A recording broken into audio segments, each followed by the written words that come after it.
So we discussed all that last week, the background, the different stages of development, which in themselves are pretty insane. Even being a subdued person who completely harnesses your energy of body and speech, who doesn't badmouth, doesn't lie, doesn't talk behind backs, doesn't get angry, but is really subdued and has really harnessed their body and speech and really abides by the law of karma and lives in their vows and purifies every day, you'd be a pretty stunning person already. So we're still struggling. Look at us, So we have to understand the path in these gradual stages. One of these gradual stages are psychological, So the crucial point is, if we're going to have compassion for all beings suffering, we have to understand what suffering is. And that's where we get back to the high school, and we have to look at the Four Noble Truths as we talked. So Buddha talks about 3 kinds of suffering. The first kind of suffering is the only one we think about, which is when bad things happen. So we're prepared to have compassion for the babies and the children and the animals and a few innocent victims. But that's about it. But there's no thought of having compassion for people who are suffering the suffering of change, which is happy people. What on earth are you talking about? Why should I have compassion for a person who's rich and famous and has, got everything they want and they're looking beautiful and got beautiful husbands and children? What are you talking about? Because we can't see that level of suffering. So we only see the grossest level of suffering, and in ourselves as well. So if we don't understand what the suffering of change is by doing the work in ourselves, understanding our own delusions, which means to see that attachment, as Lama Zopa says, once even the thought of it, once you've got renunciation, when even the thought of attachment is so repulsive, it's like being in a septic tank. So way to go, babies. That's the suffering of change. Then you see other people who are suffering that suffering, which is a honey-covered razor blade because it looks like happiness. It's what we call happiness. If we haven't got that level of compassion, we don't understand what suffering is. It's not enough just to have suffering for the innocent victims. So then the subtlest level of suffering is having compassion for everybody in all the universe, whether the highest or the peak of happiness to the lowest one, because they're all stuck in samsara because they haven't realized emptiness yet. So we have to have this vast understanding, first of our own suffering, these 3 levels. That is the basis of having compassion for others. Because when we open our eyes, we'll see, oh my God, we're all in the same boat, So to even be prepared to be a suitable vessel, as Paponka Rinpoche puts it, to get to the, particularly the advanced stages, the lojong level of the cultivating bodhicitta. So we're talking such intense stuff. It's just that it's all available still. It's still in these texts. It's all written there. And we say it with this innocence, We read these words with innocence. I know when I first started becoming a Buddhist, you go to Lama Chöpa, Guru Puja, this puja that's very common in the Gelugpas. I didn't know what I was doing. I had no idea. I was reading the words, and I know when you're doing the Lam Rim in there, and it talks about the practice of patience and the 6 perfections of the Bodhisattva. Even if they kill you, it says, you will be happy to work for their benefit in return. And I thought, excuse me, what am I saying here? But we say it with such meaning. Oh, even if they kill me, I'll work for their benefit in return for their abuse. But check out how we think, and if people even looks at us wrong in the shop, we have a panic attack, So way to go, babies. But how marvelous that we've got this extraordinary literature, that we can study it with a straight face, knowing the system is there, knowing there are real people who've done it, and if they can do it, well, hey, honey, I can do it too. So no matter how many lifetimes it takes, it doesn't matter, because by listening to it, we're sowing the seeds. How marvelous, Because nothing goes astray from our mind. So there's 3 kinds of compassion. So in other words, if you see suffering with suffering, you see the mouse hurt, the little doggy hurt, the child hurt, and tears come. We can see that suffering. All the people suffering now from COVID-19, people dying, old, sick. It's immediate. We see the pain on their face. But this is the point here. If you see a person, who's let's just say beautiful, rich, I'm going to say all these examples, beautiful, rich, beautiful family, they've got a life of virtue, lovely human beings, but not necessarily working on their minds, just eating up this happiness, not having no view of the law of cause and effect. They say the bodhisattvas have such compassion for us. Forget about because we haven't realized emptiness. That's the most advanced. But even because we have no sense that every one of us is the direct main cause of every moment of our experiences. The way ego grasping functions is to see everything out there. So the suffering is coming from out there, so we're overwhelmed and outraged by the pain that's coming unfairly to me, and all the happiness is out there. And so we never ask, why is that happening to me? I've never yet met a person who says to me, Rabina, why do good things happen? We don't care why. Just give me more, please. So to have this suffering of change, which Buddha says is what we call happiness, because it is true, it is happiness. We discussed this, I think, last week, the logic of it. It is happy feelings that are triggered upon contact with that nice money, that lovely wife, that beautiful husband, those divine children, that lovely house, the beautiful reputation. It definitely does trigger happy feelings, and it is indeed every moment of it the fruit of those people's past virtue. But because they don't realize it's the fruit of their past virtue, they just feel lucky and they think it's permanent, so they're just walking towards an abyss. When the petrol runs out, the car will crash and you're going to just fall down to the lower realms again. I mean, this is not meant to be punitive. We have to understand the logic, the technology of how this occurs. Don't hear it as punitive or like punishment, There's logic to all of it. We discussed it last week, I'm sure. So when we for ourselves can know every second that yes, moments of happiness do arise, and yes, they are the fruit of my own past virtue, but your attitude towards it becomes completely different. You delight. Every time you eat one piece of cake and it's delicious, don't forget that moment of pleasure, pleasant feelings, as many milliseconds of pleasant feelings you ever experience. Each of those is the fruit of a past seed you planted in your mind in the past from a virtuous action. So every time you plant a seed in the garden and every time a flower pops up, that's the ripening of one of your seeds of virtue. So all the millions of moments of good feelings we have, most of us with our ordinary lives, not even being rich or that beautiful or that famous, every second of any pleasant feeling we ever experience, and this is way more than unpleasant experiences, every one of those is the fruit of one of your past virtues. So the bodhisattvas would rather have bad feelings, unpleasant feelings, than pleasant feelings, because they're using up all their veggies, they're eating up all the veggie garden. They're we are so enthralled by our veggie garden. Oh, aren't we lucky? These wonderful fruits, these greens and these veggies and these pumpkins and these flowers and herbs everywhere you turn, just beautiful things. We eat them all up, delicious. Aren't I lucky? Aren't I lucky? We don't realize we planted them. They're going to run out soon. This is the worst one. This is the suffering of the kind of the concreteness of ego grasping that sees everything as intrinsic out there, not understanding also that it's all part of the cause of the results of our past virtue. In other words, we haven't even begun to realize karma. And I'm not criticizing. It's a really advanced practice. If we could, we would never waste a single thing. We'd be in bliss every second of the day. It's like winning the lottery every second of the day. Every time something good happens. Every time you wake up with not a pain in your knee. Every time you wake up and someone smiles at you. Every time you wake up and you get your cup of tea with all the right things in it, the right temperature. I'm not joking. This is karma, junior school.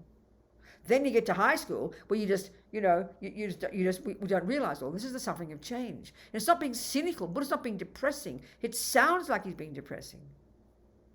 Oh, I'm not even allowed to have a cup of tea.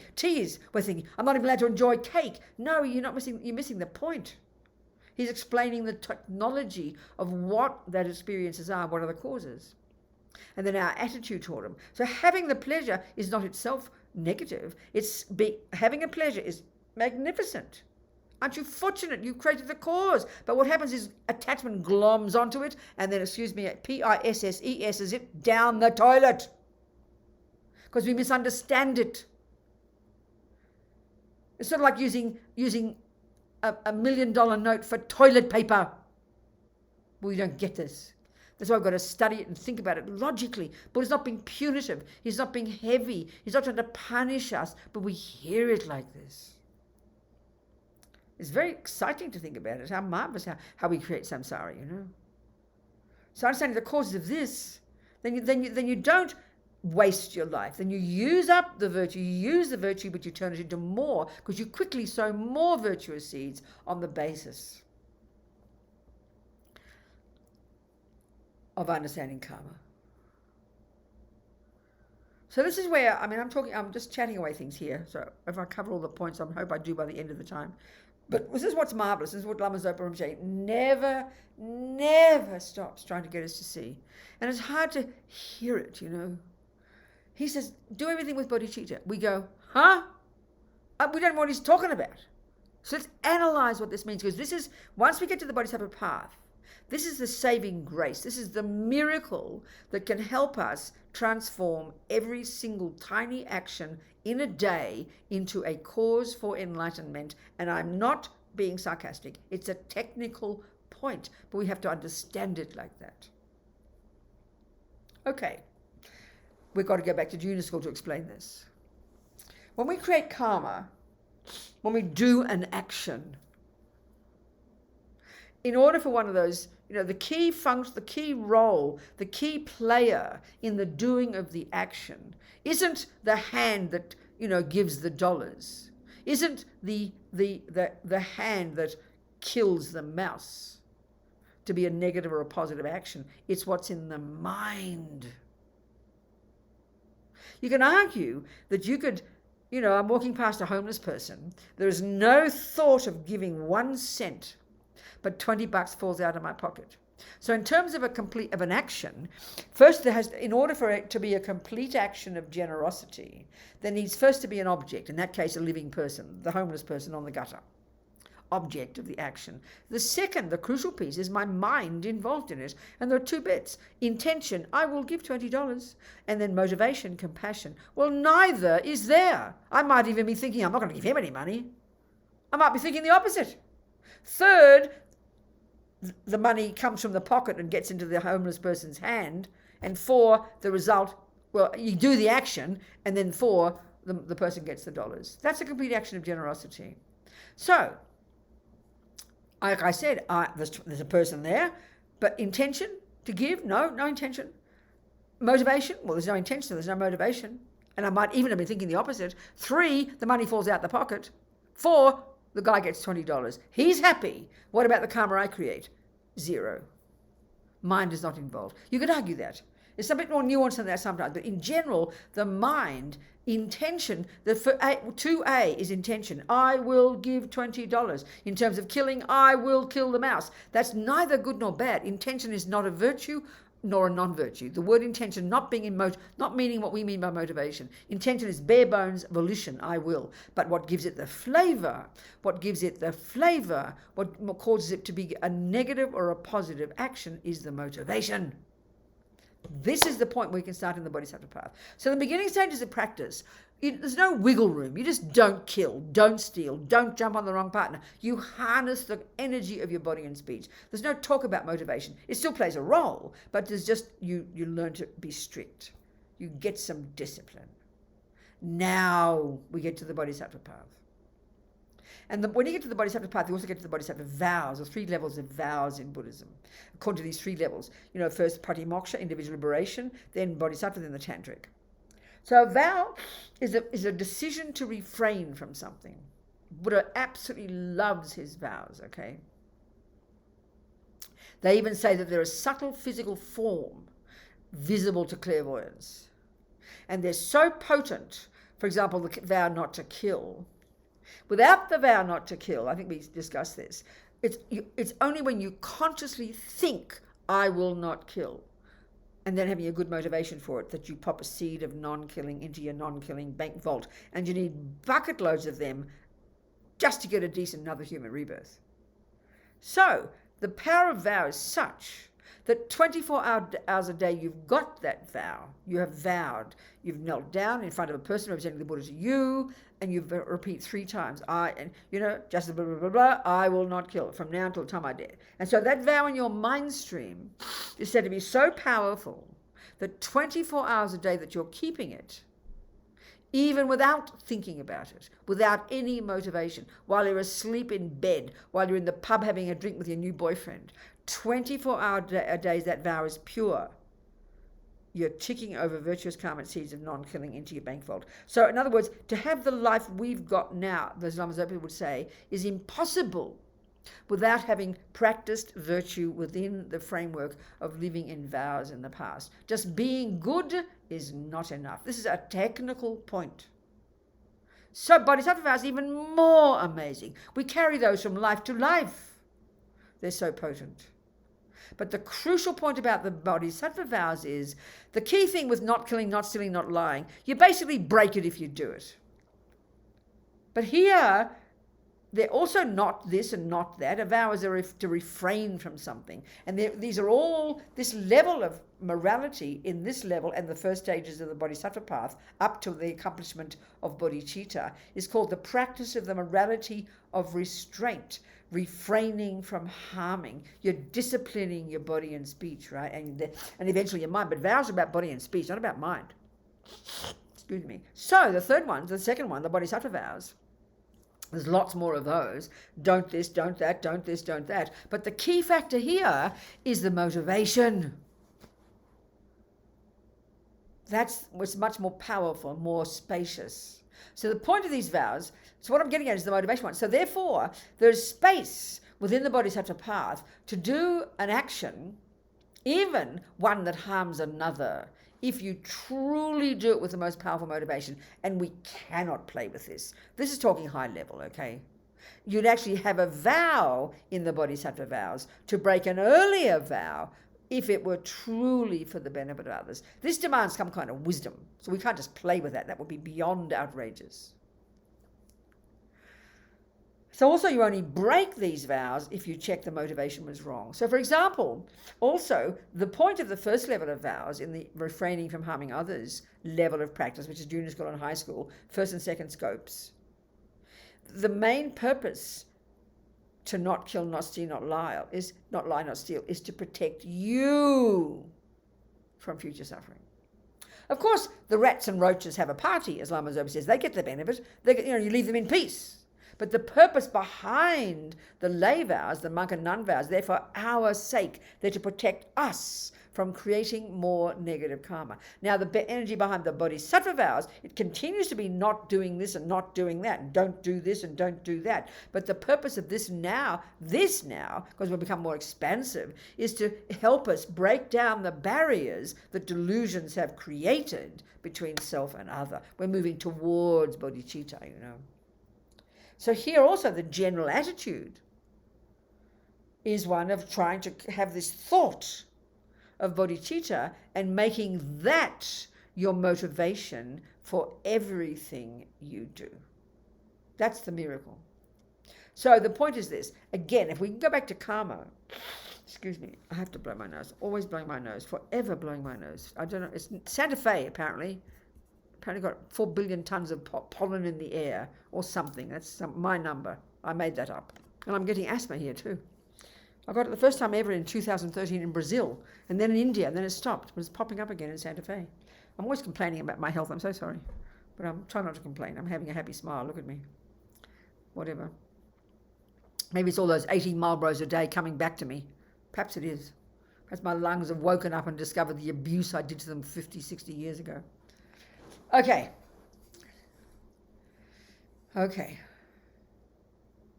So again, repeat what I said before.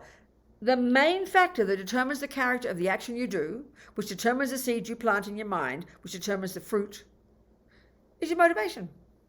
That's it. It's your motivation. So you could argue, it's obvious, a person who kills the mouse out of anger and a person who kills the mouse out of compassion, although compassion is not enough, you need wisdom. This is not saying it's okay to kill mouse. It's not. It just shows the motivation is the key factor. So they're both the same action. You see two people killing a mouse. One is full of rage and wants to cause it suffering, and one is really full of compassion and truly thinks by killing the mouse you're going to help the mouse. So it's so clear.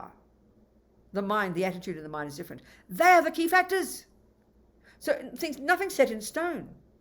It's the mind you bring to the action. And no one has to judge you. Karma takes care. It's a natural law, Your mind does its own thing. So, given that we're trying to get the hell out of samsara, in the very first levels of practice, you try to control the mouth, you can try to control the body. At least you refrain from the heaviest actions of harming others. Then you can kind of extrapolate and you get the message and you realize, well, that probably means I shouldn't eat 14 pieces of cake because I'm increasing attachment. No point in, watching videos all day. I'm increasing attachment. So you start to get the idea. So you calm your behavior down. So now, there are certain things we can see. We're not greatest yogis yet. We're not like Geshe Lama Kontrog, who was able to live in 6 foot of snow in the winter, completely controlled his own energies, didn't have to sleep, eat, go to the toilet, or have clothing, because he was able to completely control the heat in his own body and meditate day and night and be in bliss as a bonus. We're not like that, okay? We're not like that. So we're going to have to eat and sleep and go to the toilet. But don't just say, oh, that's normal. No, it's called samsara, people. So if you're going to have to eat and going to have to sleep and go to the toilet and have sex with your wife or your boyfriend or your, calm down here, whatever, because you just say, like, that's my relationship, and that's fine. If you're married and the deal is that's part of the deal, then okay. Then guess what? Don't just go, oh, I have to eat anyway. I might as well just eat with attachment. Don't be so foolish. It's best to give it all up. It's best to be like Geshe Lama Kontrog. It's best to have no sex. It's best to have no food. I mean, this sounds so shocking to us. But these are deluded actions. And we've created the cause due to our attachment from junky lifetimes to be born in a body that demands eating, because we can't sustain. So given that we are at the level of having to eat, sleep, and go to the toilet and do whatever else, guess what, folks? Before you shove it in the mouth mindlessly, before you buy the next thing or get the next boyfriend, you'd think, why am I existing? What's my broader purpose? We're on the Bodhisattva path. I'm on the Bodhisattva path. What's that mean? I'm trying to become a Buddha. What does that mean? I'm trying to give up delusions. Why? Because they prevent me from benefiting others. So then I can learn to, before I shove the food in the mouth, is to say have a little aspiration, see the food differently, think of it as empty, and think of, I'm going to eat it so it'll make me benefit to others, so I can be beneficial to others. Then you can even do a little visualization of offering it to the Buddhas. You can't conceive of the virtuous karmic seeds you drop into your mind just by thinking those thoughts, because everything comes down to thoughts. So that's how you redeem an action that is normally motivated only by attachment. You turn it into an action that's motivated by bodhicitta. Of course, it's not real bodhicitta, but you've got to fake it till you make it. Of course, when you put the cake in the mouth, you're not eating for sentient beings. Now you're eating for yourself again. But you put the thoughts in there. You put this cream on the top. You put an atomic bomb under attachment. That's how you, quote unquote, do everything with bodhicitta. You have to remember to frame, to rewrite the script for why you sleep, why you eat, why you're having sex with your brand new husband. Yeah, have fun, not complaining. But remember, you want to be compassionate, you want to be kind, you want to be generous, you want to be loving, and you try and you offer it all. You offer. I mean, this is a profound practice, because everything comes down to what you do with your mind. Everything is created by the mind. The universe is created by the mind. Hell realms are created by the mind. Not a creator, our own mind. I know it sounds cosmic initially, but when we understand the technology of karma, this makes sense, So it's up to us to remember these things. This is how you use the bodhisattva, how you use every action in your daily life as you transform every action you do into the action that'll because the motivation is the key thing, into an action that'll cause you to become enlightened. Of course, as you begin, the bodhicitta is not real, but as you keep going, it will become real, like everything. Practice makes perfect, we all know that. This is how you do it in daily life. It's so skillful, It's so amazing. It's so practical, but it's hard to hear it because we haven't studied karma enough to understand what Rinpoche is talking about when he says, do it with a bodhicitta motivation. What do you mean motivation? We don't even know, We just have to remember. And then adding emptiness to it, wow, unbelievable.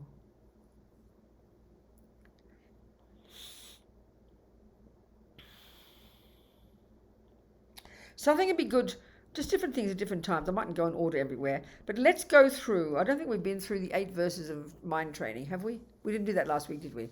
Let's go through the 8 verses. So I'm not going to get the text. I'm just going to I use simple words to translate, get the essence of the meaning of each of these verses. So these verses were written by Langri Tangpa, who was one of the disciples, I think, of Tompa, who was a disciple of Atisha.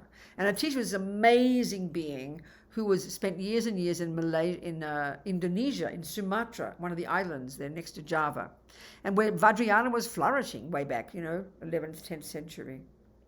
And he spent years there, having traveled a year from India to get to him, and he became his guru.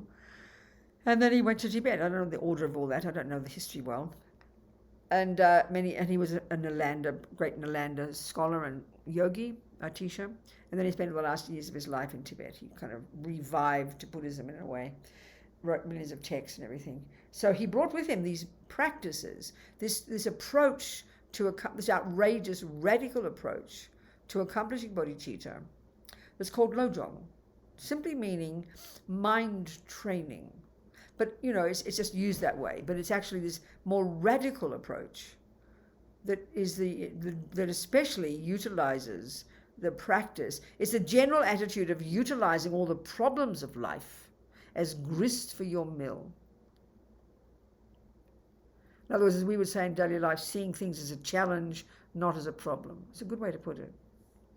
It's a much more radical attitude, a radical approach, And the 11 stages of accomplishing bodhicitta that we maybe began last week with equanimity is a combination of this one and the other one, the 6-point mind training or 7-point mind training or something.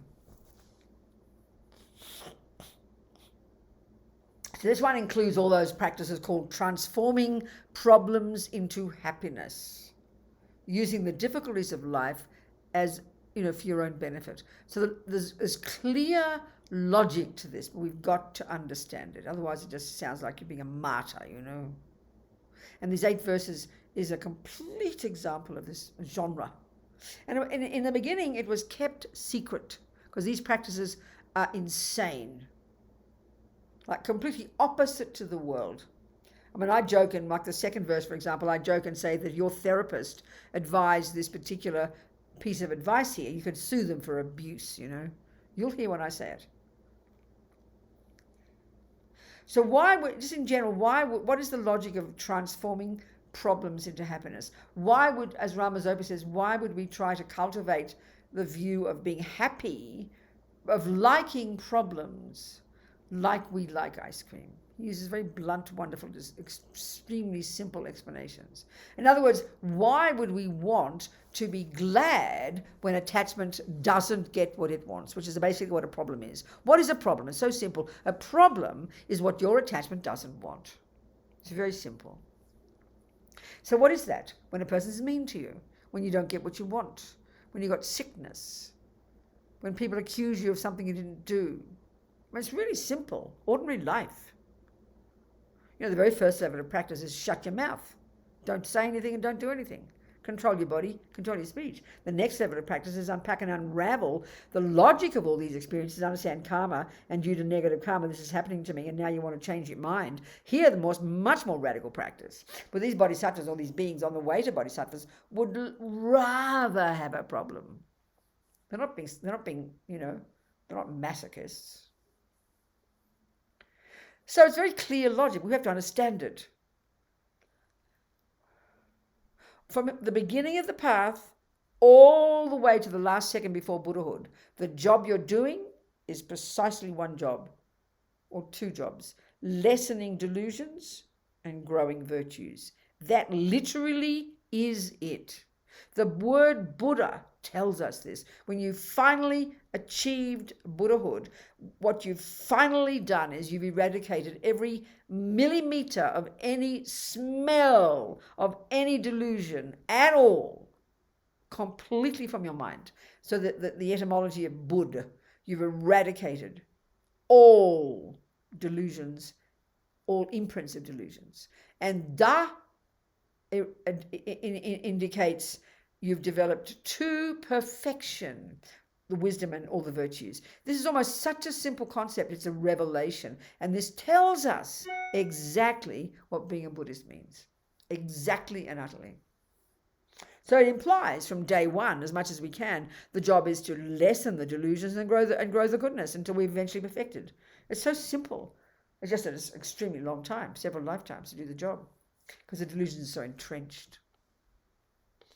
So if that's what a Buddha is, delusion's all gone, virtue's complete.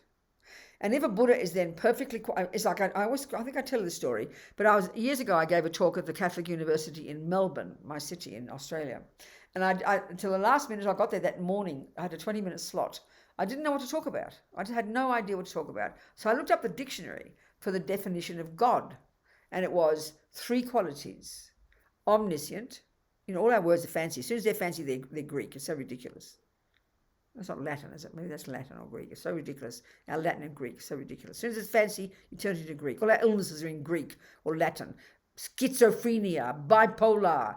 OCD is not. That's English, but we shorten it. Anyway, never mind. So, knowing that which exists. Omniscient. I don't know how the Christians define it. I don't know how the Muslims define it. But the Buddhas define the Mahayanas as, because the mind, whose job is to cognize that which exists. So when you've removed all the delusions, the mind is in sync with that which exists. It's very logical. The mind is that which can cognize that which exists. So once you've removed the pollution from the mind, it is vividly like this perfect mirror that reflects everything that exists as it exists, without mistake. That's the Buddha's mind. So first quality of a Buddha's mind, omniscient. God. Second, infinite power, omnipotent, capable of doing whatever needs to be done. That's a quality of the Buddha. 2 of the Buddha. I thought that's interesting. The third one, infinite compassion. Same. So my topic, I don't know if the Catholics liked it, was the similarities between the definition of Buddha and the definition of God. But it's very fascinating. That's why I always point out, it seems to me that humans over the years have come up with similar observations, but we've got different interpretations of them. This is very clear here. Buddha would say there's not just one of them. Everybody can become one. And you don't need creating. So he doesn't give any job of creating to this superior being. No such thing, not in Buddhism. So, your job is to, the Bodhisattva is like a maniac, is a total maniac, a total fanatic to become a Buddha as quickly as possible. It's like every being in the universe is their child and they're all suffering. So you couldn't even sleep for a millisecond. Not possible. It would make you insane to waste time. So you are fanatic to become a Buddha as quickly as possible, only because then you're qualified perfectly to help everyone. So nothing's going to stop you. These are maniacs, these bodhisattvas. Nothing will stop them. So obviously, if there are delusions in the mind and you want to smash delusions, surely the quickest way to smash a delusion is meet a person who's mean to you. It's sort of obvious. And they will eat the troubles up for breakfast. That's why Lama Zopa, when he had his stroke in 2011, he showed the aspects, how they talk, because he's like, this seems like an incredible being, whatever level he's at, I don't know. I see him as a Buddha, he's my teacher. But the first day after Rinpoche was shoved off to hospital for this stroke, we got this little video from Roger the next morning from the hospital of Rinpoche talking, a little message to us. And it sounded like a senile drunk because he had a stroke. But he was laughing hysterically, he was joyfully happy. So anybody who was around him said his joy sort of had increased 1,000,000 times, and his delight that he had all this suffering, that he could use all this suffering and want to take upon himself every atom of every suffering of every being in the universe. So he was deliciously, joyfully happy. These poor Catholic nuns in this hospital didn't know what they'd met. They could not get over this weird bunch of, this maniac monk who'd got a stroke was happy as Larry, and his attendants all kind of funny and laughing as well, And I remember a lovely story when Rinpoche saw His Holiness, first time after his stroke, someone told me, who was there. And His Holiness stroking Lama Zopa's right arm. He was so kind, so sweet. And he said to Rinpoche, when did you first know you had a stroke? And then his main monk, like his butler monk, he's not his job anymore, Sangpo I think his name is, a young Kopan monk, he was there with him. And he said, when Sangpo laughed at me. I mean, they laughed. I mean, the first what Sangpo did when Rinpoche started blur his words, he laughed. I mean, these funny people. Anyway, what I'm saying is, you get what I'm saying. So they love problems. Bodhisattvas would rather have a bad thing happen. They get nervous when they use good things because they're using up their merit. The logic, you've got to understand the logic. They're not masochists. They're trying any opportunity to smash delusions. Any opportunity to smash delusions is exactly what they want, because that'll hasten their Buddhahood. This is the entire point. But of course for us, all we can do is try our best, because we're completely driven by attachment, driven by self-cherishing. It's just where we are. So we can fake it till we make it, can't we? That's the whole point, So the first level, the first verse of these 8 verses already is so insane, it's hard to get your head around it. But the words, as usual, sound so cute and simple. The words say something like this.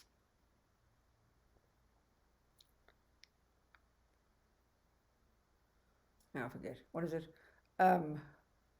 In order to get the benefit from all sentient beings. It's not a typo. It's not for. It means in order to get the benefit from all sentient beings. I'll explain. Who are, now next line, who are more precious to me than what's called a wish-fulfilling jewel. Who's heard of a wish-fulfilling jewel? Nobody. There maybe was once in ancient times. But how about saying, who are more precious to me than $1 million?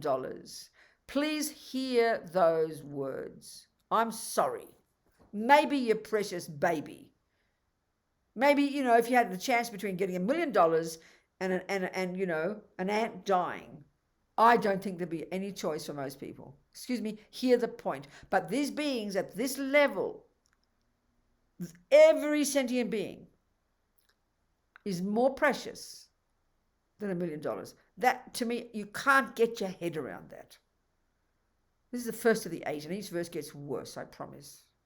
That's only the first 2 lines of the verse. So first of all, what does it mean even? To get the benefit from? This is a really crucial thing to understand, because they talk like this all the time. So they say it when you take refuge. Sorry, when you do take refuge when you do the purification practice, the second step called reliance. The first part is you rely upon the Buddha. And the second part is you rely upon sentient beings. So the same here, in order to get the benefit from all sentient beings. What it means is, think about this, your job is to become the best doctor on the planet. Your job is to become the best doctor on the planet. So what do you need? That means you need compassion, right? You've got to have compassion. So if you want to help, to become the best doctor, you have to have suffering people. A best doctor doesn't just sit there and dispense band-aids. You want to become the best doctor. You want to test yourself to the limit. Therefore, you want to have contact with the worst suffering people. You have to have contact with the most suffering people. Therefore, you need suffering people. You rely upon suffering people in order to be able to heal them, in order to become the best doctor. Therefore, in order to get the benefit from all sentient beings, who are all suffering, who are more precious than a wish-fulfilling jewel, I will hold them all as most dear. I mean, even that verse is so packed, so many assumptions built into it. We've got to really, really think it out, All, okay, who are more precious to me than $1 million. That's kind of mind-boggling, to be at that level. So obviously you have to deduce that Lungri Pangpa was at that level. Otherwise, how would he write these words? You can't pretend, It's like writing a recipe in a book and how to make the cake. You couldn't do that. It has to be real for him,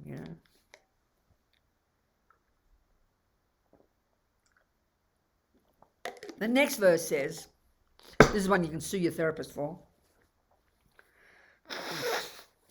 This next verse says, when you are with others, we're with others much of the time, even with COVID, we're on Zoom and things. When you're with others, see yourself as the lowest of all. And the second 2 lines say, or 1 line, and see all others as superior. So this, just the way we talk in our culture, this is not possible. This just seems too peculiar. It seems too shocking. It's sort of like we'll say, well, excuse me, mate, I already think I'm the lowest of all. What do you want me to do? Rub my nose in it? We just can't hear the point, So we've got to understand what he's talking about. This is why Pabongka Rinpoche says to practice this level, which is the advanced levels of accomplishing bodhicitta, you have to be a suitable vessel. So who's a suitable vessel to hear this properly? A person who's done thorough work in abiding by the laws of karma and controlled their body, controlled their speech, living in vows and doing purification. And a person who's done thorough work in the next level of practice, in the middle scope, who's really gotten into their mind, unpacked and unraveled the delusions, and has got a real understanding of renunciation of attachment. That is the person who is the suitable vessel. Because why? Because that person, having given up harming others, deluded, unhappy, angry, jealous, resentful, not fair, poor me, victim, it's not my fault, I didn't ask to get born, total living in nightmare, join the universe, that's everybody, who's gone beyond that, who's got incredible accountability, who knows they created themselves, who's subdued radically their attachment, their anger, their jealousy, their low self-esteem, they're joyful, they're stable, they've got equanimity in terms of themselves, they've got self-confidence, they're fulfilled, they're content, and they have already having compassion. That's a suitable vessel. So if you're a person who hasn't begun practice yet, and I mean this sincerely, if you have never read another Buddhist book before and you read this, you'll think these people are insane. Many people won't be capable. They'll just chuck it out and say this is demented. So what does it mean? So right now when you're a victim, that's exactly what you think you do. But the reason you think you're the lowest of all is because you think everybody. Actually, when we're in the low self-esteem mode, which is the ego mode, which is the attachment mode, the self-cherishing mode, not being mean about us, this is how we are, this is why we suffer. When we're in that mode, we see everybody else as more happy, more beautiful, more fulfilled than us. And we are not happy about it. Actually, we have anger. How dare those people be happier than me? I'm the lowest of all. It's a really disgusting state of mind, it's internalized anger. It's disgusting. We all have it. It's so tragic. So if we're at that level, having done no work on our mind, we are not ready for this advice. It's very clear. So who is the person who is ready? Who is able to sincerely, even one person, forget about everybody. Just you're able to see one person. And this is how you would practice this attitude. Because again, what are you trying to do? You're trying to smash self-cherishing. That's the bottom line in all these verses. We're trying to smash this particular way they talk in the Bodhisattva path. The main enemy is called self-cherishing. In the lower scope and the middle scope, the main enemy is called attachment, to get what I want. Here it's a take on that, and it's putting the me first. So we're trying to smash that, because you want to become Buddha, because you want to help all beings. So you want the meanest situations, and you're going to use them as grist for your mill. So then when you see others, so how do you practice this? It sounds so grand. When you see others, plural, see them, plural, as you see yourself as lowest of all, and then them, plural, as superior. Well, take it one at a time, please. And it's a really direct practice. It's a very powerful one. Then you think of, even in your own mind, when you do your meditation, or even just right at this second, think of one person you know, especially one you don't like. It's really good. So think of that. Think of this person now, and think of one thing, just one thing that they can do better than you. That can be anything. Maybe they've got cuter ears. I remember at school, one girl, I was jealous of the girls with the cute legs, and jealous of the girls who had better stockings, because we were poor. We had the faded stockings, and these girls had nice brown stockings, and we knew I was jealous. And I was always jealous of Annalise Schoeffel's hair. Had this best hair you can't imagine, like 1955 or something, maybe 1960. I was jealous of Annalise's hair. So that's me thinking, oh, my hair's pathetic. Annalise so much better. I wasn't rejoicing for Annalie, I promise. I was jealous. That's what low self-esteem means. You're threatened by other people being more beautiful than you. So this is the other way around. So to rejoice, to do this one of seeing myself lower than her, it's not in that radical sense we think. Like the whole of me is a creep. It doesn't mean like that. It just, you look at Annalise's hair and you delight, and you see my hair's less than Annalise, and hers is definitely better. That's a wonderful practice of doing this verse. It's very precise. It's easy to say, oh, everybody's better than me. It's not precise enough. Get one person, one event, one action, one thing. That's really good practice. That's how you'd apply that one. But if you're at the level, as I'm saying, of self-loathing and thinking you're the creepiest creep on earth, everybody's hair is better than mine, you've got to start saying you've got good hair first. You're not ready for this one. And I'm quite serious. You've got to know where you are at. This is extremely important in these practices. Of course, we can have courage and try and read it with a good mind, with a pure heart, understanding it intellectually, not misunderstanding it. This is wrong. To misuse this is really inappropriate.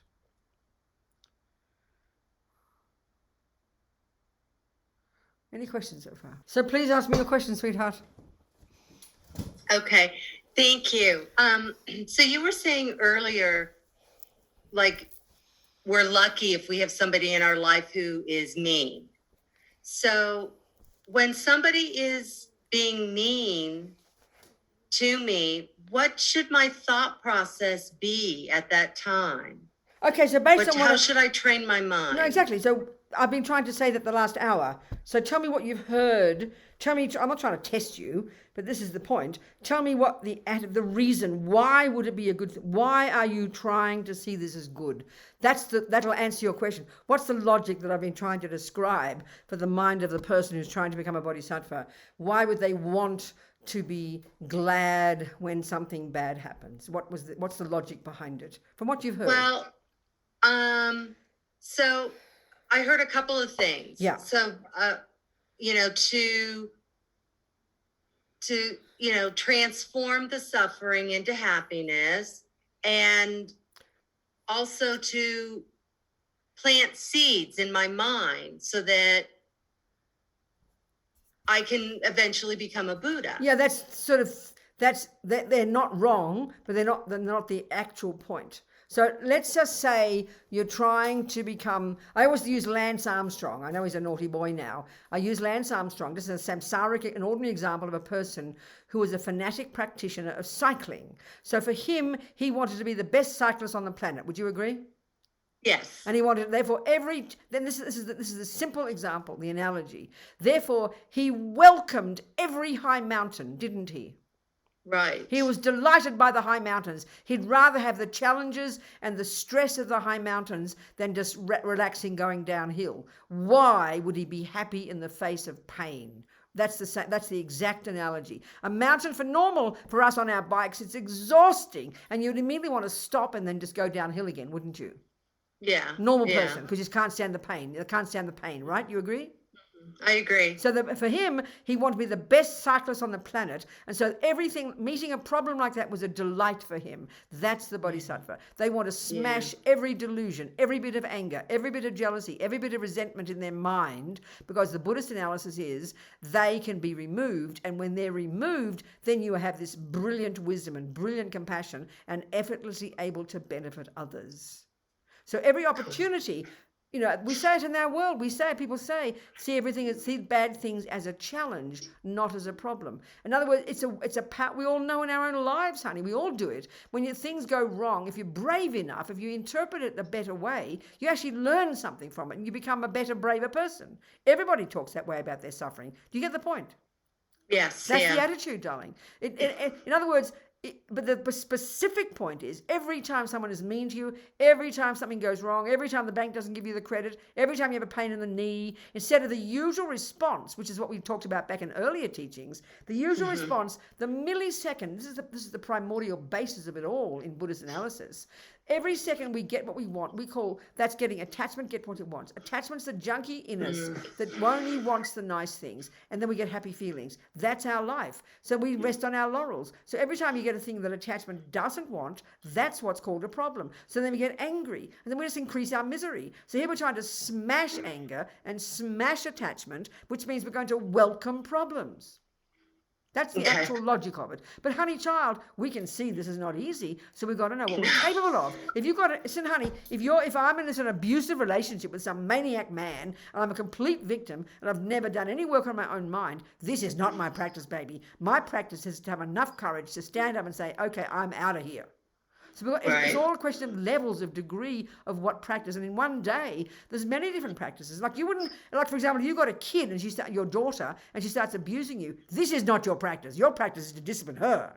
So you've got to know what Right. practice to use at what times. You've got to know well your own mind and know what you're capable of and what is the best technique at different times. You get my point, Mary?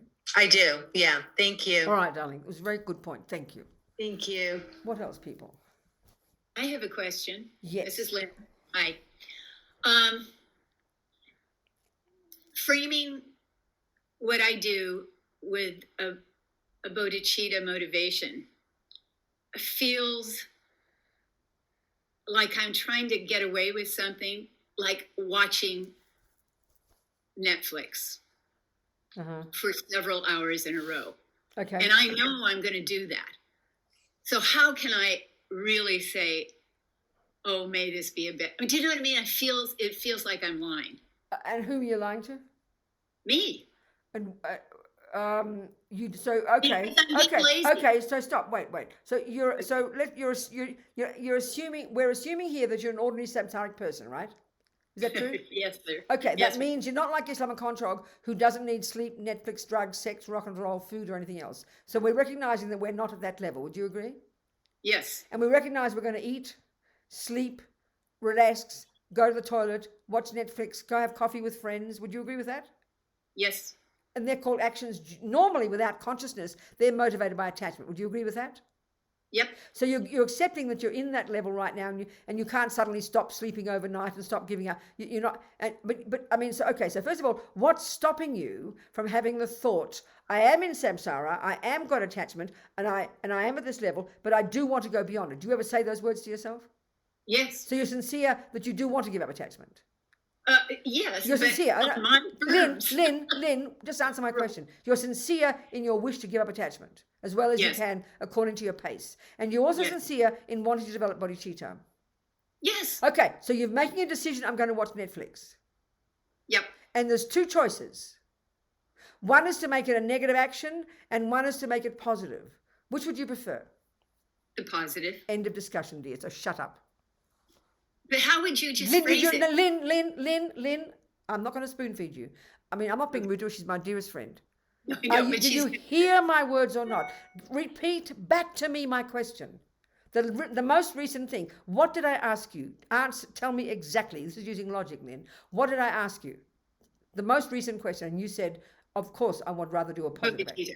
So what was the question? Say it again. I want to be a bodhisattva. No, I didn't say that. What was my last question to you? What was my last question to you? Okay. You're working with an 81-year-old now. Excuse me, I'm nearly as old as you, so that's no excuse. No, I think what you said is, do you want to be... No, what was... I said to you... Bodhichitta? No, dearly, I did not you say say that. that? You're 6 steps behind. Lynn, I'm not being Okay. rude to your friend. She's my old friend. Don't feel nervous. That's okay. Keep going. Okay, so Drill. listen to me again. Would you rather do an action that's called negative, which is an action motivated by delusion, or would you rather do an action which is a virtuous one, even relatively virtuous, which is an action motivated by a virtue? Which would you prefer? The latter. Right. So then you have the option to watch Netflix with awareness, recognizing you're still attached. You're going to watch Netflix, and you're going to learn. And you. So what wouldn't you rather decide? It is attachment, because that's we will recognize you're an attached being. But I'm going to watch Netflix. I'm going to relax. I'm going to watch Netflix. I'm going to learn something about what I see. I'm going to learn about the mind. I'm going to learn about delusions. I'm going to learn about this. And I'm going to relax. And I'm going to do this so it will help me improve my wisdom and improve my compassion, so eventually I can become a Buddha. Please tell me why you can't think those thoughts, and why can't they be true, Lynn? I can think Answer those me thoughts. carefully and answer. So now tell me why you can't do that. I think I can think those Well, thoughts. then what's your problem? Why are you asking the question then? Because that's all you're trying to do. That's all there is, Lynn. That's all you're trying. You're in charge of your life. You choose to do everything you do. So be accountable. But it's like the little girl who thinks she's going to get punished is the one that says, I'm getting away with it. I'm just lying to myself. That's just infantile. You can decide, Lynn, that you're going to think consciously when you eat the food, delight in the people who made it, delight in the taste, offer that to the deity within you, experience the joy. There's a million ways that the lamas give you to think, but you just would rather be, I'm a bad person, I'm lying to myself, I'm really just attached. That's stubborn, self-existent self-pity. Okay. You have the choice, Lynn, precious one. And I'm talking to I- all of us. But that's exactly the fundamentalist way we all think. Mm-hmm. You have decided, I mean, you can get, with this view, with real understanding of some level of emptiness, you get the best of everything. But we assume you've got to be miserable to make it spiritual. You can also be blissfully happy watching Netflix with your feet up joyfully.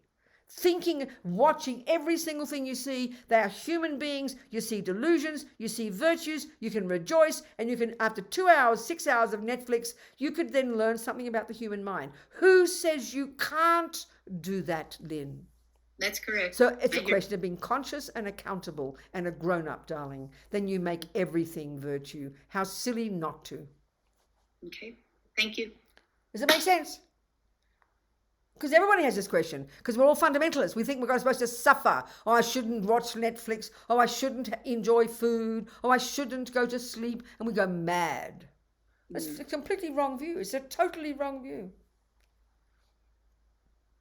Got it. I mean, I tell the same thing. A friend of mine watches porn for 5 hours. Not porn, sorry, another one. No, porn might as well be porn. It's the same. It's video games. He would watch for 5-7 hours a day. So that was my advice to him as well. So, of course, when you become conscious, then you start to unpack and unravel things. And we start making proper choices then. Instead of feeling like this dull victim that I've got no choice but to do it, I mean, the point is, if you're going to do an action, okay, don't go around killing people with bodhicitta. I suggest you don't do that, okay? Yeah. You get my point here? Yes. But we've got to be, this is like a powerful view. But we don't play with it. But don't be guilty. Don't be fundamentalist. Yeah, I would say that is a big thing I'm looking at as I keep living this life and get older and older and closer to death. That the regret I'm going to have is my laziness. That's everybody, darling. That's everybody. That's everybody. My friend who's my age, she died, none in Australia. She said that as she was dying. She said that was real for her. She said the regret of my wasted time. And everyone's the same. But that's why, Lynn, this is why, precious girl, every time I go to sleep, I think of Lama Zopa. For Roger said, for Rinpoche, sleep is a disgusting waste of time. Now, I'm not at that level. It's very simple. I can't even pretend. Do you understand my point? So I'm not going to sort of rip myself to pieces. So what am I going to do? Not think, oh, I can't do that. No, not think, oh, I must try and do it, then go crazy. I will happily have my sleep. And then before I go to sleep, I say to myself, I try to sow the seed in my mind, may I find sleep disgusting. If I program my mind every day with that, then one day I won't want to sleep so much, maybe less life. If you think you recognize it's just attachment watching Netflix, but don't be fundamentalist. There's a way you can make it Dharma, darling. It's up to you. It doesn't have an intrinsic nature. And sitting there with guilt, that is much worse than making it virtuous. If you think you can't, that means you don't understand emptiness or dependent arising at all. You're setting everything in stone. I don't actually feel guilty, but I just don't feel strongly about saying something. I'm going to watch Netflix and may this benefit my mind. And actually, sometimes when I'm watching, I really do think about what I'm watching. And I'm so pleased with myself. But the general point you're getting. Yeah, I do. Darling. Everybody's the same. We should be the same. It's becoming accountable. We're a grown up, We're the one who's got to decide. No one can tell us. We can decide. And whatever we decide, it becomes that, Lynn. It's nothing intrinsic. It becomes that. That's emptiness. It becomes that. Of course you don't lie to yourself. If you lie to yourself, then you're lying to yourself. It's foolish. You're just pretending you're living in crazy land. Anyway, it's a really good point. What else, people? Sweethearts. At 20 past. Thank you, Lynn. Thank you, darling. So important. I mean, everybody's the same, and we've all got laziness. So we have to do this one. We must do this. This is forcing us to take the Dharma as real, not just sitting on your bum doing 5 minutes of something. It makes us more conscious. It's very powerful. Really is. Please go next. I think Mira is next. Who is? I think you were just touching on it too, but there's so much going on. Yes. From the filming, you gave a lot of practical practices that I can do, and Lynn was just speaking about it as well. Yeah. And then at the end, you said just add emptiness to it. That's right. So if you could speak like one or two more sentences about just add emptiness to it, sounded very practical. This huge thing. I know, darling. It's okay. It's a dependent arising. What does that mean? So we go right back to karma. This is the point, Lynn. This is the point mirror. Right back to karma, okay? The way you break down the various components that need to be in place when you do what's called a complete action. But in general, any action. It consists, let's say, of the hand sitting on the chair, the hand picking up the remote, the hand or on the computer, whatever, and going to Netflix. But we know the mind leads us to it. The hand won't go to Netflix if the mind is not thinking I'll go to Netflix. That's very clear. Now, that's what we have to understand, the mind. So the major part that runs the mind is called, if you want a boss, it's called intention. And intention is the real meaning of the word karma. And it's actually the word volition. I will. Now, in the psychological model of the mind, the Buddhist model of the mind, there are 3 categories of states of mind. There is no fourth. And these are such important things to understand that inform our practice, Lynn. One is you've got a neurotic, deluded, I-based, fear-based, ridiculous, negative, non-virtuous state of mind that causes you suffering and then causes you to do dumb actions. Okay? And the main one that runs the show is called attachment. It's this bottomless pit of emotional hunger that only wants what I want every second, that only wants the pleasant feeling, that only wants the comfort zone. This is the one that drives the universe. This is the one that drives the universe. So, that's attachment. It's multifaceted. It's hunger. It's delusional. It's the main voice of ego grasping, which is the root delusion, which posits a concrete self-existent me. And it's a junkiness, and it's eons and eons and eons old. And it's the thing that drives everything we do. So it partners with intention. You know, attachment becomes the motivation that makes intention do something. Intention, in terms of the 3 categories, attachment's in the first category, neurotic, deluded, negative. The second category are virtuous states of mind. Love, compassion, intelligence, kindness, generosity, whatever, a virtuous state of mind that is a mind that isn't neurotic, that isn't fear-based, that isn't I-based, that's reasonable, that causes us to do things that benefit others. The third category, the most interesting, I call them the mechanics of the mind. There's many of these that are neither virtuous in their character nor non-virtuous in their character. And this is not something we understand in modern psychology. This is not how we talk. So this third lot are neither negative nor positive. Now, one of those is called discrimination. One is called concentration. One is called good memory. One is called alertness. One is called intention. It's there every millisecond of the day. It's mental. It's mental karma. It's the real meaning of karma. It's what drives everything, supported by all the others. You know, each of them doesn't exist in isolation. They all support each other. So intention is the bare bones thought. I will watch Netflix. Bare bones. Now, obviously for Lynn, and like most of us, it comes along so quickly, it's as if it's the same state of mind. It comes along with a motivation. So the one we're all programmed with, as Lynn is pointing out, everybody's the same, but the one we're programmed to have that is second nature, that we don't even question, is called attachment, to get a nice feeling, to relax. Can't be bothered doing my practice. Can't be bothered helping the lady next door. Can't be bothered. I'll do it later. This is a typical laziness we all have, and we're all driven by attachment. I tell you, when we are finally free of attachment, it's when we practically realize emptiness. It's so high to not have attachment. So this is the Bodhisattva path now. So the first level is The first level of practice is you control your body. You don't watch Netflix. You control yourself. Maybe you have an hour a day instead of 5 hours of video games, or an hour of porn instead of 5 hours. That's the first level. Control your body. Then the next level of practice, you get to the second scope of practice. Now you start to unpack and unravel attachment, and we try not to follow attachment. Now the third level is the compassion wing.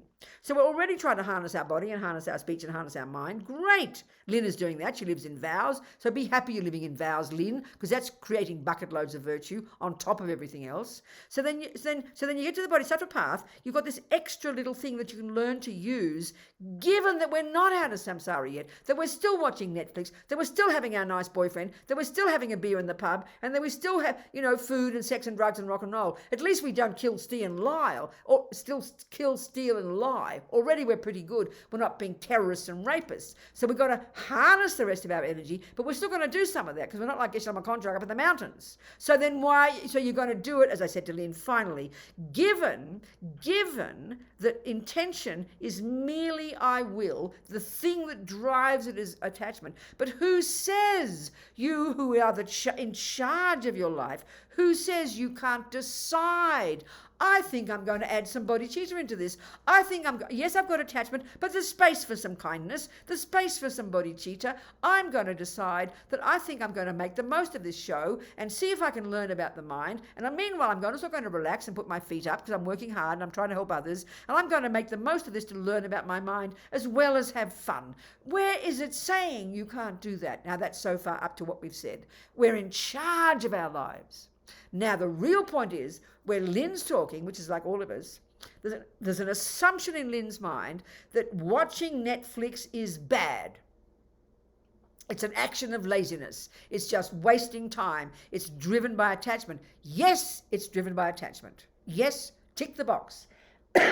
Now, the fact that she can add, this is the proof of emptiness already, when you realize it's a dependent arising and that the motivation that drives every action you do is the one that determines the character of the action. So as soon as Lynn can think, well, who says I can't put another motivation in? I mean, I bet when Lynn does her meal, you always bless it and offer it first, don't you? It's exactly the same with Netflix. Exactly the same. Exactly the same. And the fact that and this is the point, the fact that you can add another motivation, put cream on the top of the attachment, by doing that, that is already proving it's a dependent arising, that it's not set in stone as a negative action. So if Lynn watches, let's say Lynn's a video game freak and watches 5 hours a day, and it increases her anger, increases her jealousy, increases her fanaticism. Let's say she watches porn all day, it increases her wish to go around raping little boys or something. Then you can see it's negative. But equally, as soon as a person can watch porn and not do it without attachment, but maybe you need to do it for research, then straight away it proves that watching porn is not intrinsically negative. Maybe when you watch porn, you have compassion for people. So that proves it's not set in stone. That's bringing emptiness into it. Dependent arising. Are we communicating? Oh, yes, thank you so much. That helps. I'm going to let it sink in a little bit now. Of course. That's right. That's the plan. So not doing things with attachment is like a joke. It's impossible. We've got it, we're highly advanced, but we can mitigate it.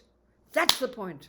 You can lessen it by controlling. So like say with sex especially, some people like having sex, Okay, great, you've got to deal with somebody, part of the deal is having sex. But don't be blind, don't be arrogant. I remember this is interesting. I remember reading in a wonderful book, Wisdom, published years ago. I don't know if it's still available. It's called the Tibetan Art of Parenting.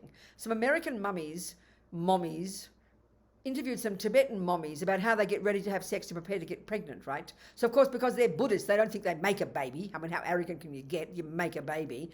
I mean, what they know perfectly well, what they're doing is providing an egg and a sperm to a consciousness. Well, because they want to attract a good consciousness to come to their womb, then you're going to have nice sex. You're going to have good sex. You're going to do your practice first, and you're going to visualize Tara. You're going to do your Tara meditation first. You won't be greedy. You won't be violent. You won't be drunk. You won't be aggressive. You won't rape the person. Imagine look at the sex everybody has now. I'm not being fundamentalist. It's so gross, And because it's following attachment, we are so addicted in our culture that if I feel like it, we do it. We're all, you look at 90-year-old people or 5-year-olds. There's no difference. One's got a wrinkled old body and one has got a childish body. The mind is the same. We don't even understand. We sort of do, controlling our thoughts. But if we feel like something, we assume it must be good because I feel like it. This is like following attachment. It's pathetic. It's infantile. No wonder we suffer.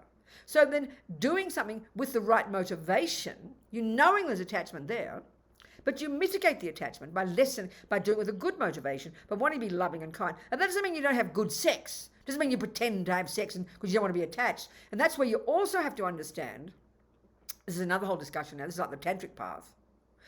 If intention is neither good nor bad, then also so is the word feeling. This is a really powerful point. When we really understand how we create samsara, we're doing that course in another center. This is incredibly fascinating technology. The word feeling, it keeps popping up. People see it in the 5 aggregates. I see it everywhere. Feeling pops up. What is feeling? Well, when we use it synonymously with an emotion, love or, say, anger, a negative one and a positive one. That's not the meaning here.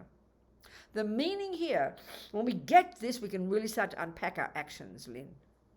Feeling is in the 3rd category. It's neither negative nor is it positive. And we only have 3 kinds of feelings ever. One is called a pleasant feeling, and one is called an unpleasant feeling, and the 3rd is called a neutral feeling. There's no 4th kind. So that's neither negative nor is it positive. But the trouble is, because I'm addicted to chocolate cake, say, the karma's there so strong, I'm born with this attachment, so my eyes see shape and color, my mental consciousness labels it chocolate cake. Instantaneously, because of the habit from eating chocolate cake in the past, instantaneously a pleasant feeling is triggered. Then attachment is triggered. Attachment is not a pleasant feeling. So the bliss that you get from that sex or the chocolate cake is not attachment. Attachment is the driver. Attachment's the junkie that wants to get that object so that you get that pleasant feeling. Attachment's completely a manipulator. You know, we're completely addicted, not to the girl, not to the cake. We want the feeling. We want the bliss. We want the pleasant feeling. That's what the junkie wants. The girl is the means to an end. If you just by thinking about having sex with a girl got more pleasure than having a girl, I promise you wouldn't bother doing all that hard work. You'd much rather think it. And hear my point now. So so because you got attachment, the girl looks so divine to you, and you can't get your hands off her because you want to be close to the object, because attachment is completely addicted to being close and thinking about it all the time. But the bottom line is to get the pleasant feeling. If you, with contact upon contact with that cake, or upon contact with that beautiful girl, you got an electric shock instead, I promise you'll never touch her again as long as the cow, until the cows come home. So there's attachment, which is the junkie in us. But we make attachment everything. Attachment is not love. Attachment is not happy feelings. These are quite distinctly different, but it's like impossible to see the difference because they all happen together in a millisecond, and we conflate the lot of them. That's why we're so confused. So we've got to study this stuff and understand the technology of it, and then we'll know how to transform it all. And that's what the tantric yogis are capable of. Anyway, I don't know why. It's nothing to do with bodhicitta, but there you go. This is really delicious stuff, you know. It's so fascinating how we create samsara, you know. So attachment is the killer because it exaggerates the deliciousness. So what happens is, due to past karma, you see that girl. You got some strong karmic history with her. And that millisecond, the strength of your past karma with her equals the strength of the pleasure you get that second. And that can be for the fisherman as well. The second that fisherman sees that fish, that's the strength of his past connection with killing fish. That equals the amount of pleasure triggered in his mind. And the next millisecond, attachment, this maniac attachment kicks in and exaggerates the deliciousness of the whole event, exaggerates the deliciousness of the girl. So we've got to distinguish between feeling, love, and attachment. That's just 3, but it's almost impossible. They like all come together, but they're 3 distinctly separate states of mind. One is a virtue, one is a delusion, and one is neither. So Lynn, pleasure is not an attachment. Pleasure, and then if you're being skillful and you're using your tantric practice, you would offer that pleasure, Lynn. How dare you not offer it? How mean of you, keeping all your Netflix pleasure to yourself. How mean of you. Offer it to your guru. Offer it to all sentient beings. Are you hearing me, Petal?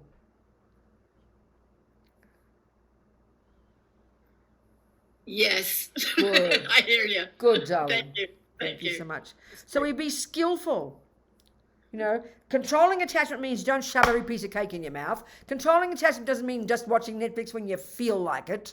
Be disciplined and make a conscious decision when you're going to have sex, when you're going to eat chocolate cake, when you're going to watch Netflix. That's controlling attachment. It doesn't mean controlling your pleasant feelings. The more pleasure, the better, dear, Lama Yeshe would say. So these mummies in this book, they'd make sure they did their Tara practice first, because they've got tantric initiations. They'd see the other person as a deity. They'd make prayers and aspirations to transform the bliss that they experience that will be transformed into the deity's mind. It's a marvelous approach. Then it's done with generosity, with love, compassion, kindness, and control, body and speech and mind. I mean, goodness me. We're talking a whole bunch of stuff here all at once, you know, but there's ways we can be skillful. We have to learn them. Of course we do. Okay, people. Time to go home practically. No, it's not quite, Gina. Is it not? I'm a bit soon to go home, isn't it? It's really up to you. Our classes usually run 90 minutes Oh, it is? to Okay, then. 2 Well, hours. 96. We left a bigger window for this one earlier on. All right, but darling. Good. Any more questions then, Yeah. people? Any more questions, people? Yes, Som. Hi, Venerable. Hi, darling. Thank you for your teaching as usual. I have a question about vows in relation to motivation, and I think you may have kind of already answered this. Yeah. Let's say we've taken a vow to watch our speech and not rabbit on about nothing or, lie or talk behind someone's back. But we're with someone or we're with people that are engaging in that, and we don't want to hurt their feelings. I understand, yeah. I understand. But by not rabbiting on about No, nothing. no, I How do understand. we deal with that? I understand, Som. It's a good one. So the point is, though, it's just not splitting hairs, but just being precise here, that when we do, eventually, the Buddha's general instructions, as you know very well, he exhorts us not to kill, steal, lie, and then 4 of the speech. Don't lie. They're not, don't lie, don't badmouth, those things you just said. But these aren't technically vows. They're just kind of decisions that you make that you will refrain from those. And when you formally take refuge, and then you formally take the 5 lay vows, they're vows, and there's just one there, which is called lying. But in general, your point, I get the point, okay? Distinguishing between your decision to refrain from bad-mouthing. I think there are skillful ways of doing it, you know? There are skillful ways, if it's your beloved friends, there are skillful ways of not in your mind, watching your mind, and then there's no point in giving them lectures. That's not going to help. But just learning, you just have to be skillful the way you engage in a conversation without trying to sound like a lecturer or being moralistic. And you don't want to, you can't, it depends. Okay, listen to me. I remember one time I had this discussion about a party. I met a person, some group family event, and there was a white supremacist. Well, I allowed him to talk. I was completely fascinated by what he thought. I didn't panic and have an attack and give him lectures. I encouraged him to tell me what he thought. And I asked him questions. Really? What do you think about that? So you can engage a person in a conversation without making them nervous, but without also trying to be like some kind of lecturer. Or you just be silent. There is a way to be that, but you have to relax about it. And then, or maybe you can go, oh, God, I forgot my appointment. I've got to go. There's just different things you can do without offending people. You just have to practice. It's very skillful. I see. Do you understand? Yes, thank you. Okay. Okay, people, what else? Any more questions? We've kind of got off the topic of bodhicitta. No, we didn't quite get off it. Ling's point was all about bodhicitta. Any questions, people? Dearest ones? No. Venerable. Hi, I'm Marianne. Hello, Marianne, sweetheart. You talk to me. Hi. So you just kind of hit on something for me about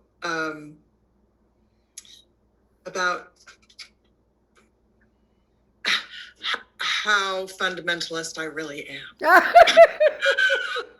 We're all a bit like that. We're all very concrete. I grew up in a very fundamentalist community, you did? but Oh my God. you keep bringing it up, and I'm like, oh yeah. Because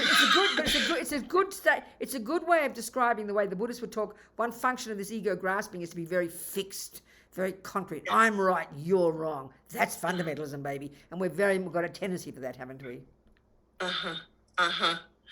I've heard you talk about it before, but it'd be interesting to hear you talk a little bit more about it, just in how what we've been talking about tonight. Yes. And how do you just I mean, how do you even cut? I mean, I understand how you cut through it. That's what we're talking Well, about. no, see, what's so interesting, you see, if I take these levels of practice, the first level of practice is simply be very strict. Don't kill, don't steal, don't lie, don't this, don't that. But you've got to ask the question why. In Buddhism, it's because guess what Buddha says, honey child Marianne, because that you're going to sow seeds in your mind that are going to cause you suffering. So it's sort of come from self-respect rather than being a naughty girl who get punished. That's really not the fundamentalist part that's here. But it's very clear. You're very precise. Killing is this and this, and lying is this and this. And there are very clear ways of defining an action of lying. But so that doesn't mean so being strict doesn't mean being fundamentalist. But it's thinking in this good, bad, punishment, reward mode, and then guilt and fear and anger. That's what makes it fundamentalist. So sometimes when we think we're not being fundamentalist, we throw the baby out with the bathwater and then think everything goes. That's nihilism. That's the other extreme. That's a disaster. So it's a much more refined one. You can be precise. But that doesn't mean, so saying something is wrong isn't being fundamentalist. But saying something is wrong, then saying, I'm a bad person, I'm going to kill myself, I'll go to hell for eternity, that's the extra garbage, that's a mistake. Seeing someone who murdered somebody, to say, oh my God, that's killing, that's terrible, that's not wrong. But then being angry about the person and wanting them to burn in hell for eternity, that's the extra garbage that makes it fundamentalist. Do you see my point? So seeing a problem is good. I always remember Martin Luther King, I loved it. He was talking about anger, and he said, it's good to be angry. What he meant was, it's good to find fault. Look at the sexism, look at the racism, look at the poverty. That's not wrong, that's not fundamentalist, that's fact. But then you say, how can I help? That makes the miracle. So the piece that's neurotic and fundamental is the anger, the guilt, the bad, you know. And then thinking Netflix is bad in its nature. Whereas with something like Netflix, killing, you can't, there's no wiggle room. Just don't kill. It really is the best. And there's not much wiggle room with those heavy actions of killing and stealing and lying, because they do harm others. So you can say that they're very clear. But, you know, something more spacious, you know, you can sort of add some good to it, and you can learn to make the most out of it, like you're eating your meal and going to a party. Whereas you can see with something with religious fundamentalism or even political fundamentalism. When I was involved in the radical left in the 60s and early 70s, you couldn't get, they were like, the Stalinists are like the fundamentalist religious, you know. The Stalinists and the fundamentalist religious people are the same. It's this attitude of rigidity and bad and guilt and blame and anger. That's the junk that makes it bad. Do you get my point here? All too well. Good. So we've got to watch our minds like a hawk, you know. So don't throw the baby out the bathwater either. Yes. They're the two extremes. We're very fixed, or we're very kind of, well, nothing matters, it doesn't matter. You know, that's nihilism. That's completely wrong. Thank you so much. Good, darling. Wonderful. Good point. Really good point. And it's the whole business, isn't it? I mean, my own evolution when I was a Catholic, and then I became a hippie, you know. So the whole thing with being hippie was a very conscious philosophy of throwing out, don't do this and don't do that. I remember when I was stoned and there was no ashtray, then I was thinking in my stoned mind, but I understood the logic of it. Well, why can't I use a table for an ashtray? I was sort of breaking out of the narrow-mindedness, you'll be a naughty girl, you shouldn't use a table for an ashtray. Maybe I went a bit far, but I was thinking about why not, you know? Anything can be anything. And that's a good point. I mean, that's the hippie mind a bit. That was quite helpful. Anyway, we kind of swing back and forth, don't we? What else, people? Interesting night tonight. What else, folks? Maybe we'll just finish the verses. I'll finish 3 of the verses and really send you off with something to think about, because these verses are quite intense. So the next verse of these 8, the next one, it's such a different character from all the others. It just simply says, when a delusion arises in the mind that will harm you and others, you will immediately recognize it and avert it. So this just means the incredible practice of watching your mind like a hawk every millisecond. Not control even your body and speech, but watch your mind like a hawk. And the moment a delusion arises, which will cause you and others suffering, you will avert it. It's just powerful, the real practice of these great beings watching their minds every millisecond, which of course is so huge, it's so advanced, because they've probably got concentration as well, you know. But the interesting point there, it says the moment a delusion arises, the assumption is that the default mode is virtuous states of mind. So that's not us. I think the other way around for us. The delusions that seem to be fairly, normal at a subtle level, seem to be running the show a bit. So indicates Langri Tangpa's level. But the next three are the heavy duty ones. So this next one, it seems to me, it's sort of like when you look out into the world in the distance and hear about something like they talk about when you hear about these evil, very evil people who do terrible harm, who are full of suffering and who do terrible harm. May I see them as a precious treasure. Well, what's a better word for our 21st century? When you read about or hear about a psychotic, or a maniac, or a pedophile, or a terrorist. I'm sure in 10th century Tibet, you didn't run across too many of them.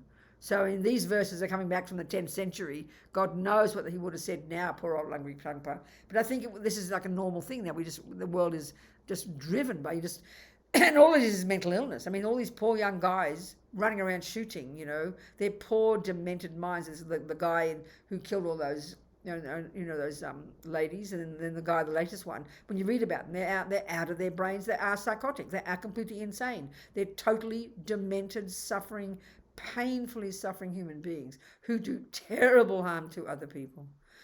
So why would you want to see them as a precious treasure, for God's sake?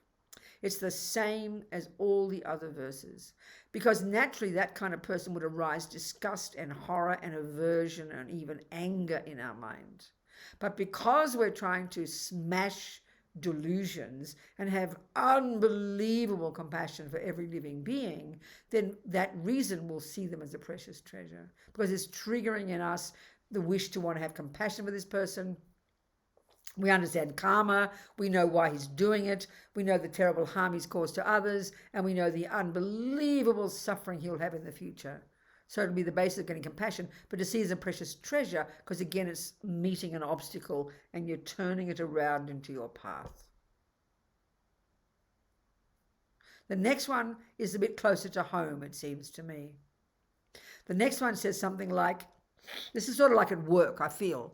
So when you've been accused of doing something you didn't do, you will happily take the blame and give the victory to the other. I mean, we can't even take the blame when we did do something wrong. It's like a mental breakdown, isn't it? So this seems like utterly the opposite of any common sense whatsoever. But what an incredible practice for the same reason every time. You're using obstacles, you're using problems to smash your ego. But of course, you see, this is this particular practice in this particular place, but you've got a toolkit of other practices. So it depends on the situation. You've got to be wise enough to know what tool you use at any given time according to your capacity. This is a pretty intense one. Pretty incredible. But it's not trying to say you should be a martyr. If you're a martyr, then you're not ready for this practice. Then the third one, just to finish before we go home, I'm running out of voice, always running out of voice these days. The third one of these three, it's the sixth of the 8, says, this is the worst one. This is like, I think you've been someone's wife or you've been someone's mother and they give you up. I think especially the child. When, like a person whom you've sacrificed your life for, whom you only have tried to benefit, that they completely turn against you and completely reject you. I completely forgot the words, but it's something like that. The number of mothers or parents I meet who've been completely rejected by their children, who think they are evil, who hate them and never talk to them again. I just can't almost bear it, This is unbelievable pain for so many people. You've given your life for somebody. Of course, you might have done some things wrong, yes. But you've been completely rejected. People have offered their life to somebody else for 40 years and they just leave them overnight, like a rag, like a dirty rag. That's this one. I will see them as my guru. These are intense pieces of advice, I tell you. Don't just gloss over them. They're very courageous, very amazing. But it's so important to understand the logic of them. And if we can have them and can think them, how incredible, you know. Put atomic bombs on ego. Put atomic bombs on self-cherishing. Put atomic bombs on attachment. Atomic bombs on anger, you know. That's the whole point. That's the reason. That'll do for tonight. Okay, dearest ones. That do. Thank you, people. Where's oh, I've just cut off. I'm sorry, Venerable Bean. I think we muted you by mistake. That's it. So thank you, dearest one. Thank you so much, Gina. So kind. Jung, just think the words. Don't put the prayers there. Just think, okay? Just think. May this amazing bodhicitta, this outrageous view that we would have accomplished having smashed all this rubbish, where we only want to benefit others, where also yourself, don't forget, will be radiant and blissful and joyful, but full of love and full of compassion for every single sentient being, because you see they're suffering so badly. May that bodhicitta grow and grow in the hearts of all, and may it never diminish. Jangchob, Semchog Rinpoche, Ma Ke Panam Ke Guchig, Ke Pa Nyampa Me Pa Yang, Gongne Gongdu Paba Shog. Thank you, darling ones. So kind. Thank you so much, Gina. Thank you, everybody. Thank you so much, all Venerable. your good questions. Thank you, darling. Much Thank love. you. See you next week. Yes.